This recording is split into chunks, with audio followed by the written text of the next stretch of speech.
क्या हाल चाल है मेरे लाल। उम्मीद है कि जबरदस्त होंगे, मस्त होंगे और आपके बोर्ड के एग्जाम की तैयारी बहुत बढ़िया और शानदार चल रही होगी। तो मैं आपके बोर्ड के एग्जाम से रिलेटेड मैथ के टॉप 20 MCQ प्रश्न छाट के लाया हूं।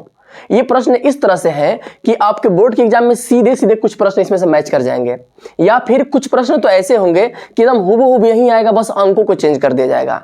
तो चलो शुरू करते हैं बिना किसी विलंब के। पहला प्रश्न आपको लिखा है कि रेखाओं x - 2 = 0 और y + 6 = 0 को प्रतिच्छेद बिंदु क्या होगा। यहां पर दो रेखा का समीकरण दिया गया है, एक यहां पर और एक यहां पर।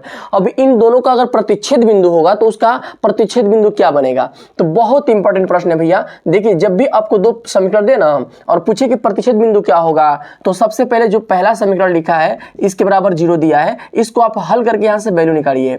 2 हमारा एक साथ इधर माइनस में, उधर गया तो हो जाएगा प्लस में, यानी x की वैल्यू हमारा 2 मिल गया प्लस के। अब वैसे ही इसको हल करेंगे तो y + 6 = 0, 6 हमारा इधर प्लस में, उधर गया तो हो जाएगा माइनस के 6, यानी कि हमारा दो वैल्यू मिल रहा है, x = 2 और y = -6, यानी कि इसको हम ऐसे लिखेंगे 2, -6। अब देखिए इसमें से कौन सा ऑप्शन मैच कर रहा है, तो सीधे डी ऑप्शन आपका मैच कर रहा है। क्लियर है, यानी कि ऑप्शन नंबर डी आपका सही हो जाएगा। अब इसका प्रश्न नंबर 2 देखते हैं। ये प्रश्न तो बहुत ज्यादा इंपॉर्टेंट दिया है भैया। क्या बोल रहा है ना कि रेखा a1x + b1y + c1 = 0 तथा a2x + b2y + c2 = 0। दो समीकरण हम लोग को दिया है, दो चर वाले समीकरण से, ध्यान दीजिएगा, दो चर के रैखिक समीकरण से हम लोग को दो समीकरण यहां पर दिया गया है। अब बोल रहा है कि इस समीकरण का एक अद्वितीय हल होगा। किस कंडीशन में इसका अद्वितीय हल हो सकता है। अद्वितीय का मतलब होता है अनोखा, अद्भुत, मतलब इसका अद्भुत मतलब एक हल होना चाहिए, सिर्फ और सिर्फ एक हल होना चाहिए।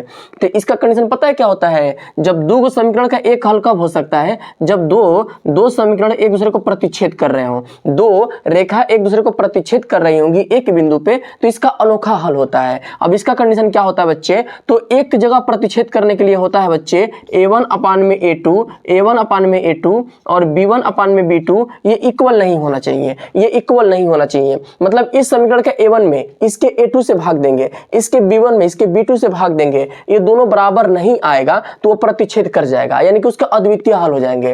तो इस तरह का ऑप्शन कौन सा हमारा मैच कर रहा है, ऑप्शन नंबर सी हमारा सही है। क्लियर है ना।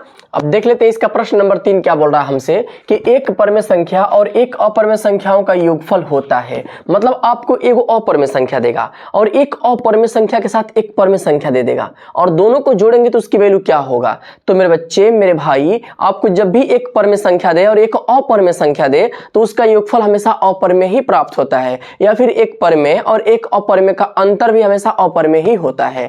तो यहां पर परमेय और अपरमेय जोड़ने पे इसका वैल्यू होगा अपरमेय। क्लियर है ना। बस ये देख के आंसर मारना, इसमें कुछ हल नहीं करना, बस देखो टिप दो, क्लियर हो जाएगा। क्लियर ना।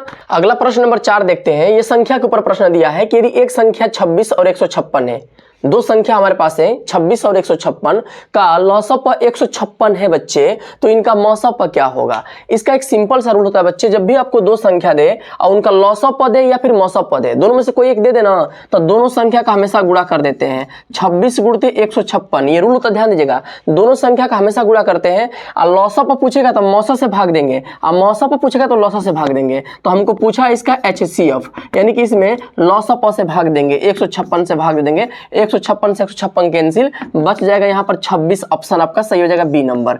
ठीक है, ऑप्शन बी आपका 26 सही है। क्लियर बच्चे। ये प्रश्न नंबर 5 तो आपको द्विघात समीकरण पर दे दिया है। ये प्रश्न बहुत आसान है बच्चे और बिल्कुल आप एक लाइन में इसका आंसर निकालोगे। जैसे बोल रहा है क्या कि समीकरण 5x² - 3x + 2 = 0 के मूलों का योगफल क्या होगा। जो इसके मूल होते हैं अल्फा बीटा, इसका योगफल क्या प्राप्त होगा। तो बच्चे जो हमारे मूल होते हैं अल्फा + बीटा, तो इसका सूत्र होता है -b/a। क्लियर। अब ये b और a क्या होता है आप ये सोच रहे होंगे, तो जो x² के साथ गुणे में होता है वो a होता है, जो x के साथ गुणे में होता है b होता है, और जो सिंगल बचता है वो क्या होता है c होता है। तो यहाँ पर वैल्यू हम रख देंगे अल्फा + बीटा, मूलों का योगफल पूछा है ना, तो अल्फा + बीटा यानी कि -b की वैल्यू कितना दिया है, तो ये अपने चिन्ह के साथ उतरेगा -3।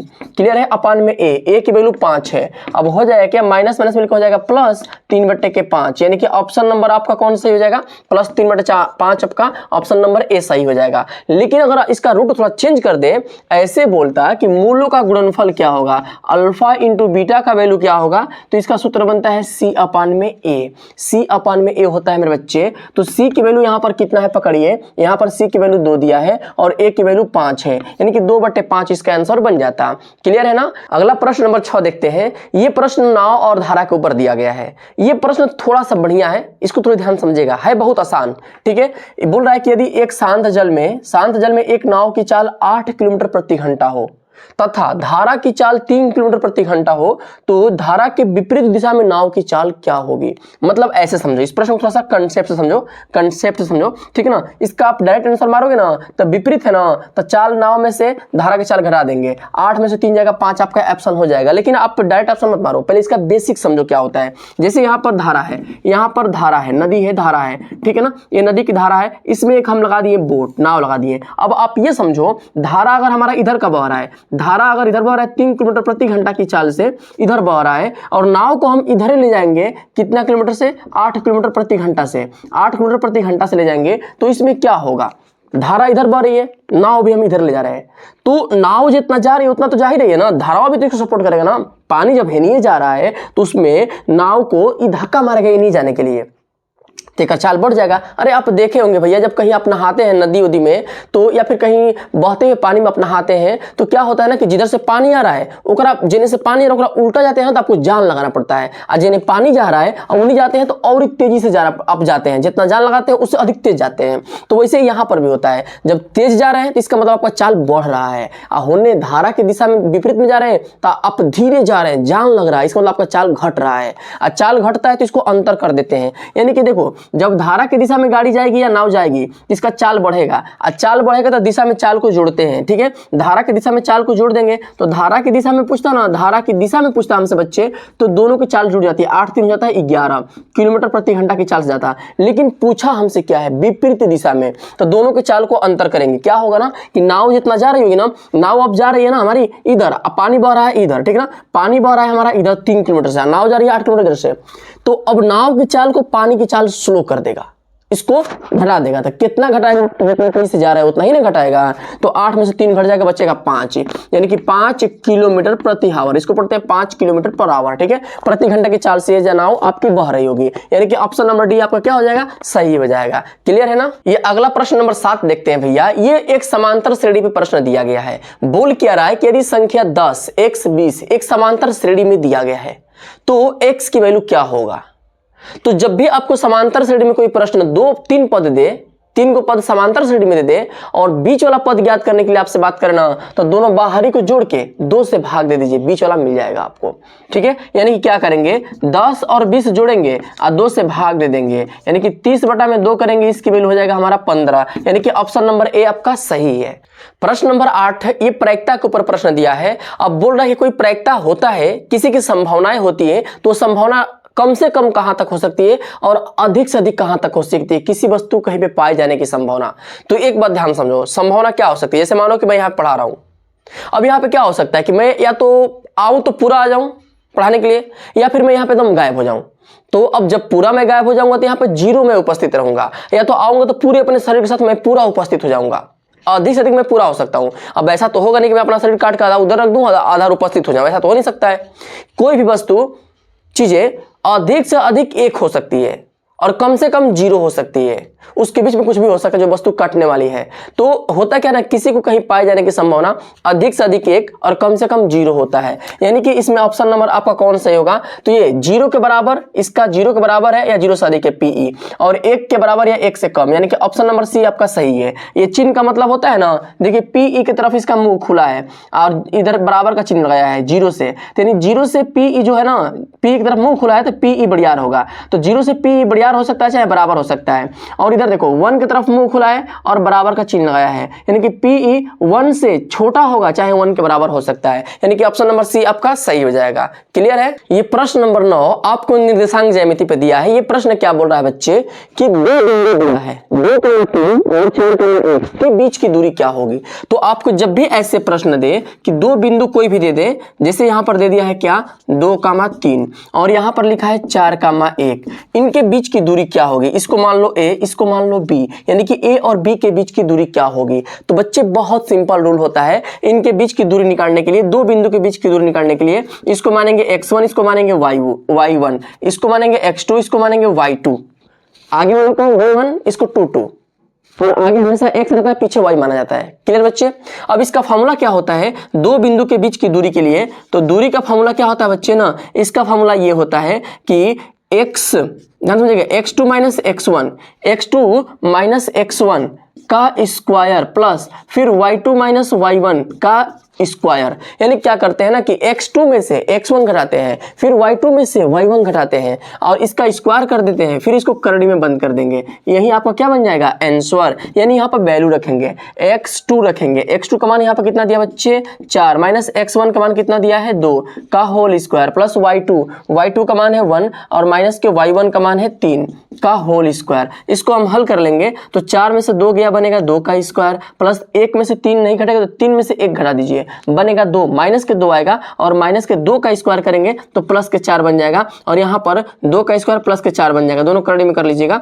4 में से 2 गया 2, 2 का स्क्वायर 4 कर लेंगे हम लोग। अब 4 4 मिलकर होता है बच्चे 8, यानी करड़ी में 8 हो जाएगा। अब करड़ी में 8 का वैल्यू क्या होता है, इसमें तो कोई ऑप्शन मैच ही नहीं कर रहा है। तो सिंपल बात है, कोई भी संख्या करड़ी में उसका वैल्यू निकालना हो ना, पहले उसका आप एलसीएम निकाल लीजिए। 2 से भाग देंगे 4 और 2 फिर 1 मिल जाएगा। अब इसका वर्गमूल निकालना है तो 2 2 का जोड़ा बना लेंगे। जो संख्या 2 बार जोड़ा में बन गया उसको 1 बार मानेंगे और जो संख्या जोड़ा में नहीं बनेगा उसको करड़ी में छोड़ देंगे। जो संख्या जोड़ा बन गया उसको 1 बार बाहर कर लेंगे, जिसका जोड़ा नहीं बना वो करड़ी में रह जाएगा। यानी 2 करड़ी में 2, आपका ऑप्शन नंबर सी सही हो जाएगा। क्लियर है। अब प्रश्न नंबर 10 देखते हैं भैया। ये आपको एक बहुपद के ऊपर प्रश्न दिया है, बोल रहा है ना कि बहुपद 3x का स्क्वायर प्लस 5x माइनस 2 के शून्यांकों का योगफल क्या होगा। देखो बहुपद और द्विघात के शून्यांक में कोई ज्यादा अंतर नहीं होता है, दोनों का सूत्र सेम होता है। बस अंतर यही होता है कि जो हमारे द्विघात समीकरण रहते हैं इसके बराबर 0 कर लिया जाता है और बराबर 0 नहीं दिया रहेगा तो बहुपद रहेगा आपका, और बाकी दोनों का सूत्र सेम होता है। योगफल पूछे मूलों का चाहे गुणनफल पूछे मूलों का, सेम सूत्र लगता है। तो इसका भी वही पूछ रहा है मूलों का शून्यांकों का योग, तो यानी कि अल्फा प्लस बीटा हमसे पूछा जा रहा है। यानी इसका सूत्र बनेगा माइनस के बी अपन ए। अब माइनस के बी अपन ए आप कहां से छाटोगे, तो जो एक्स स्क्वायर के साथ में होता है वो ए होता है, जो यक्स के साथ में होता है वो बी होता है, और जो सिंगल बचता है कांस्टेंट उसको सी बोल देते हैं। तो यहाँ पर माइनस के बी अपन ए, माइनस का चिन्ह आपका ऐसे ही उतर जाएगा। बी की वैल्यू कितना दिया बच्चे 5, अपान में दिया है यहाँ पर ए का मान होता है 3, यानी कि माइनस के 5/3 आपका ऑप्शन नंबर सी सही हो जाएगा। क्लियर है मेरे बच्चे। ये प्रश्न नंबर 11 बच्चे निर्देशांक ज्यामिति पे दिया हुआ है, बोल रहा है कि 3 गो बिंदु दिया है, बिंदु -4,0 4,0 और 0,3 शीर्ष है। यह किस प्रकार के त्रिभुज का शीर्ष हो सकता है। तो सबसे पहले आप यहाँ पर एक त्रिभुज बनाइएगा। यहाँ पर हमारे पास एक त्रिभुज हो जाएगा और इस त्रिभुज के हम शीर्ष को मान लेंगे ए बी और सी। इसको मानेंगे ए, इसको मानेंगे बी और इसको मानेंगे सी। एक निर्देशांक को एक जगह पे रखिए, -4,0 पे रखिए, और बी की जगह पे रखिए इसका 4,0 और सी की जगह पे रखिए आप 0,3। क्लियर है। अब पूछ रहा है कि यह त्रिभुज किस प्रकार का बनेगा, समबाहु, समद्विबाहु, विषमबाहु या फिर समकोण। तो सबसे पहले इसके भुजा के बीच की दूरी निकालो, तभी तो आप पता कर पाओगे कि समबाहु है कि विषमबाहु है। इसकी भुजा की अगर लंबाई हमको पता होता तो हम आराम से बता देते कि भाई समबाहु है कि विषमबाहु है। जिसकी 2 भुजा बराबर तो समद्विबाहु, जिसका तीनों बराबर तो समत्रिबाहु, और जिसका एकहु बराबर नहीं तो विषमबाहु। और समकोण क्या हुआ, जिसका एक कोण 90 अंश का हो जाएगा। तो अब 2 गो भुजा बराबर है कि 1 गो बराबर है कि एक भी बराबर नहीं है, इसके लिए भुजा की लंबाई ज्ञात करो आप। तो सबसे पहले हम ए बी के बीच की दूरी निकालेंगे, तो लिखेंगे ए बी की दूरी बराबर, ए बी का दूरी कैसे होगा, तो सेम रूल होता है कि इसको मान लीजिएगा x1, इसको मानेगा y1, इसको मानेंगे x2, इसको मानेंगे y2, इसको x3, इसको y3 मानेंगे। अब रूल क्या बनता है कि x2 में से x1 घटाएंगे, फिर y2 में से y1 घटाएंगे, यानी कि x2 माइनस के x1 का whole square plus y2 minus y1 का होल स्क्वायर, इसको अंडर रूट में हम बंद कर लेंगे। क्लियर है बच्चे। अब यहाँ पर x2 की जगह पे x2 का मान रखेंगे, यहाँ पर 4 रख देंगे, माइनस के x1 का मान कितना होगा -4 का होल स्क्वायर प्लस y2 का मान यहाँ पर बच्चे 0 है और y1 का भी मान 0 है। 0 में से 0 जाएगा क्या बनेगा, इसकी वैल्यू तो 0 बनेगा ना, इसको ना लिखो तो भी काम चल जाएगा, लेकिन मैं लिख दिया हूँ आपके लिए। यहाँ पर 4 है, फिर माइनस माइनस मिलकर हो जाएगा प्लस, तो 4 में 4 जोड़ेंगे हो जाएगा 8, और 8 का वर्ग होता है बच्चे 64, करड़ी में 64 हो जाएगा, और 0 का वर्ग करेंगे 0 खत्म कर दो ऐसे ही, यानी कि 64 का मान कितना होता है भैया 8 होता है, यानी कि इसकी वैल्यू 8 आ गया। वैसे ही इसका मान कितना होगा,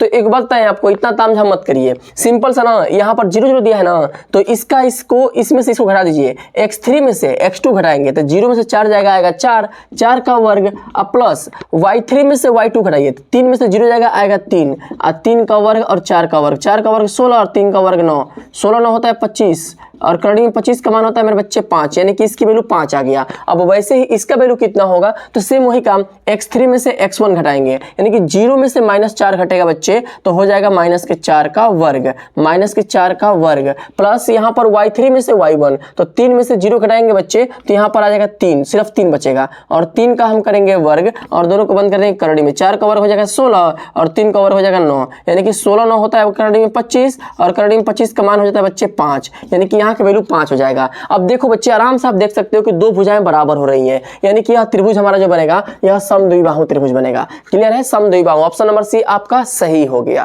क्लियर है बच्चे, ये प्रश्न नंबर 12 को हम शुरू करते हैं। यहाँ पर बोल रहा है कि यदि sin a बराबर 3/4 हो तो tan a की वैल्यू क्या होगा।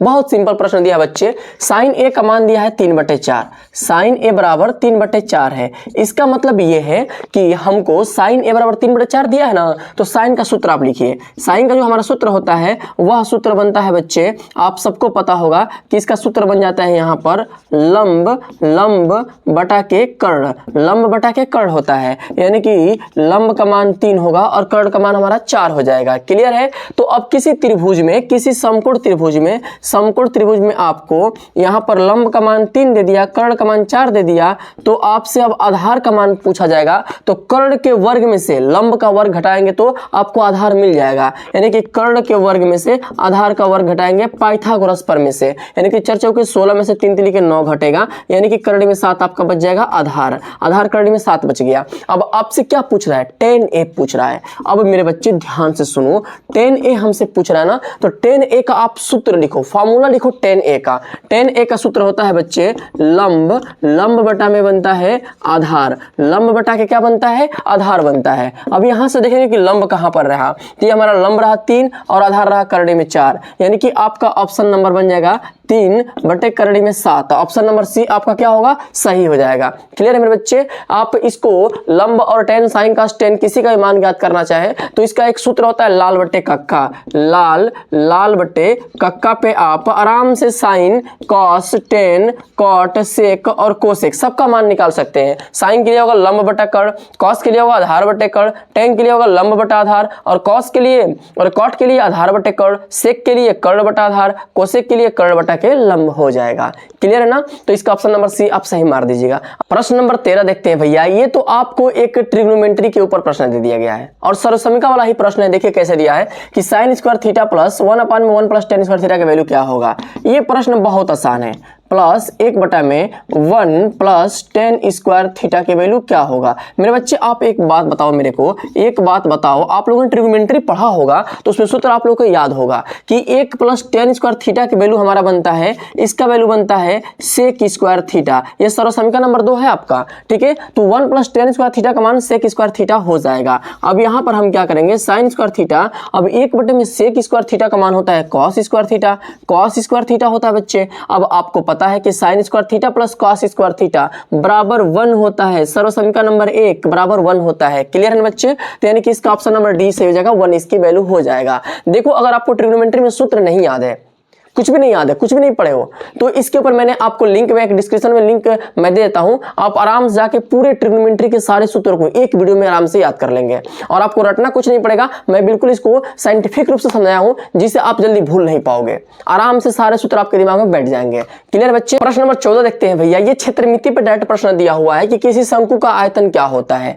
तो शंकु का जो आयतन होता है भैया ना, वो आयतन होता है आपके सामने बेलन का तो पाई r स्क्वायर होता है और उसका 1/3 करेंगे तो शंकु का बन जाएगा, यानी कि 1/3 पाई आर का स्क्वायर आपका हो जाएगा शंकु, और ये होता है ना पाई आर का स्क्वायर इंटू एच, होता है बेलन आपका, और पाई आर कोष्टक में एल प्लस आर ये आपका हो जाएगा शंकु के संपूर्ण पृष्ठ का क्षेत्रफल हो जाता है, और 2 पाई आर इंटू एच आपका वक्र पृष्ठ होता है बेलन का। अब यहाँ पर प्रश्न नंबर 15 देखते हैं, इसका ऑप्शन नंबर आप ए मार लीजिएगा, सही है। अब 15 नंबर देखते हैं क्या बोल रहा है कि आंकड़ा 2, 8, 4, 6 और 5 की माध्यिका क्या होगा। सिंपल है भैया, किसी प्रश्न का माध्यिका पूछता है ना तो एक लाइन का काम करो, उसको आरोही क्रम में लगा दो। सिंपल आंकड़ा हो तब, अगर आपका सरणी बना के ना दिया हो तब, इसको आरोही या अवरोही क्रम मतलब बढ़ते या घटते क्रम में लगा देंगे। तो मैं इसको करता हूं बढ़ते क्रम में, पहले 2, फिर इससे बड़ा क्या है 4 है, फिर इससे बड़ा 5 है, फिर इससे बड़ा 6 है, फिर इससे बड़ा 8 हो गया। क्लियर। अब बोल रहा है कि माध्यिका, माध्यिका मतलब मध्य में आने वाला अंक। अब इसके मध्य में कौन सा अंक आ रहा है, मध्य मतलब बीच में, यानी कि 5 आपका बीच में, दुगुने छट गया,